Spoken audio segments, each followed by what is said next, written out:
Sevgili izleyenlerimiz, şenlik kapsamında Cirit ekibimiz geldi ve ekip başkanımız şu anda bizlere anlatacak. Biraz tanıyabilir miyiz sizi? Manisa Selanik Zafer Atlı Cirit Kulüp Başkanı Halil İbrahim Sarı.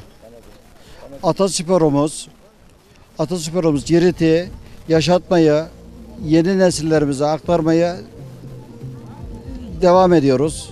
Sürdüreceğiz de ömrümüz olduğu sürece de. Atasporumuz Cirit'i bize biraz anlatabilir misiniz? Tabii ki Atasporu Cirit'i bizim savaş oyunumuzdur. Savaşımızdan gelen bir gelenektir ve güzel bir oyundur. Dünyada bütün sporlarda bağışlama yoktur ama Cirit'te yakalayıp bağışlama vardır, centilmenlik vardır. Hani Cirit dediğimiz zaman bizim burnumuzun direğe sızlıyor. Çünkü atalarımızın savaş anında yaptığı oyunları, taktikleri bizler halen yaşatmaktayız ve yaşatacağız da. Ne kadar güzel bir yerde yer alacak bugün Cirit. Süleymanlı Yaylası'ndayız. Bu güzel yemyeşil gölün yanında olacak. Başka nerelerde yapıyorsunuz? Türkiye'nin her yerinde. Doğusundan batısına, kuzeyinden güneyinde her yerinde. Bundan sonra da Konya'ya gideceğiz.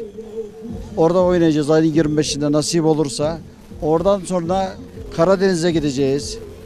Orada Çayeli Yaylası'nda 4 gün şölenimiz var. Nasip olursa orada yapacağız. Manisa'da yapacağız. Ne kadar güzel, kültürümüzü Türkiye'nin dört bir yanında tanıtacaksınız. Sevgili izleyenlerimize söylemek istedikleriniz var mı? Vallahi biz sevgili izleyicilerimize gönülden atasporumuzu her zaman takdim ediyoruz ve takdim etmeye de devam ediyoruz. Çok teşekkür ediyoruz. Çok sağ olun.